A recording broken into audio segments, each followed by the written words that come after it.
Welcome back to Season 3 of The Legend of Korra. You have to let me out! Check out the legend.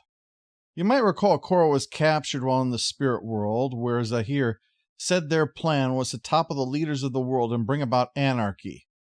This might seem like a good strategy, but he may find that he's going to be cannibalizing votes that would go to support Cobra Commander, who is not only running on a platform of anarchy himself, but also robots, clones, and experimental programs to let people smell with their tongues. Asami asks if the guard would kindly chain her to the railing instead of the floor, where she'd at least be a little more comfortable. It is the little things that make life sweeter.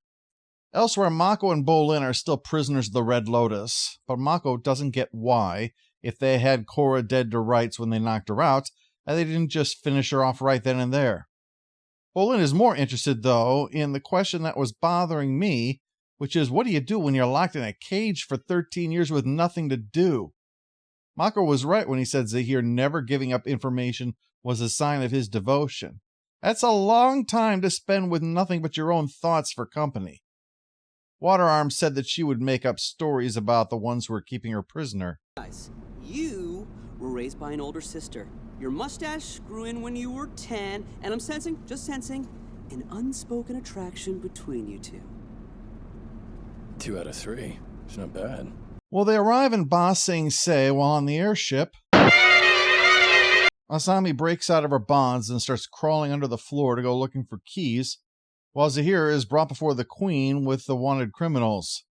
He gets the audience because he says he knows where the airbenders went and offers to give over the prisoners and the information, but he wants Korra in exchange. As he notes, if he knows she has the Avatar prisoner, the other nations are going to find out soon enough, and they won't stand by and do nothing if she locks up the person who's the one to bring balance to the world, even if she's the one who tends to knock it off its axis from time to time. The queen says she's willing to accept the terms. As soon as Korra gets here, Zahir can have her.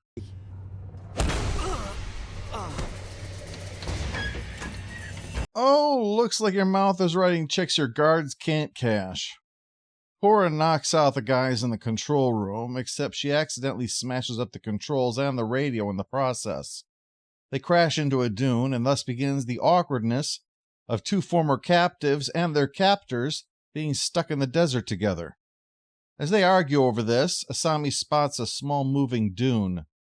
I heard that since all the spirits came back, this desert has been haunted by them. Oh, right, so I guess that's my fault, too. A, no one accused you of anything, so why feel so defensive? And B, well, since you brought it up, yes, it would be your fault. Well, they get to work on the airship. Mako and Bolin are stewing in the dungeon. Mako tells Bolin that deep down, he's a metal bender, and now this is his moment. Bolin doesn't seem to think so. Bolin! Bolin! Bolin! Bolin! Bolin! Oh, great. This is the bending equivalent of trying to pee while someone's watching you. While Bolin basks in his shame, Beifong is out trying to find Team Avatar. It's a good start. At least the group out in the desert is pretty much done fixing up the airship. In this world, this is like when a bird poops on your car hours after you've washed it. Good news for Korra is that this isn't a spirit. Bad news for all of them is that when you're being menaced by a giant monster, his manifestation is really rather immaterial to your overall problem. Asami suggests the best move is using parts to create a makeshift sand skimmer and sled their way out of here. Word of the situation with the airship gets back to the Earth Queen, who's pissed. Shocker, I know. Zahir overhears this, and the Red Lotus agrees that it was just dumb luck that her minions managed to nab Korra the first time. They're not going to catch her out in the desert, even if they could find her. So they stomp into the throne room, get a tongue lashing from the Earth Queen, and as you can imagine, things are getting bendy around here. These mooks are no match for the Red Lotus, and her royal arrogance is no shield from their contempt.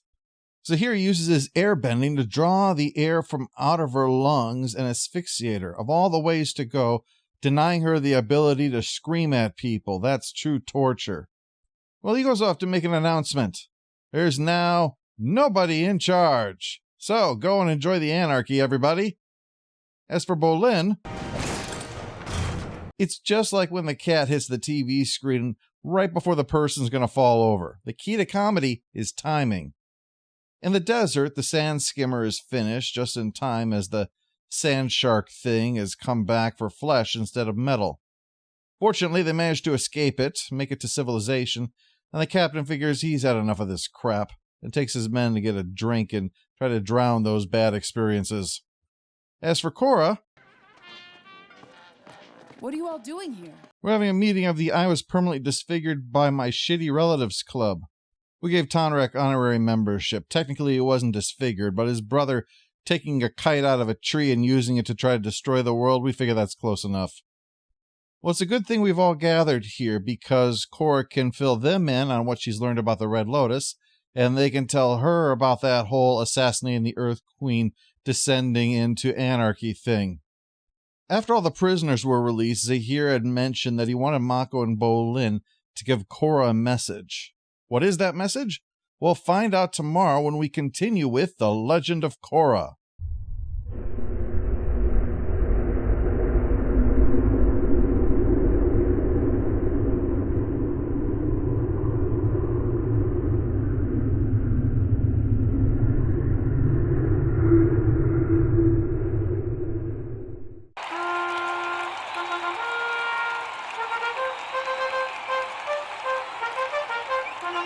All hail the Overlord! All hail the Overlord! I believe in you. I believe in you too, Bolin.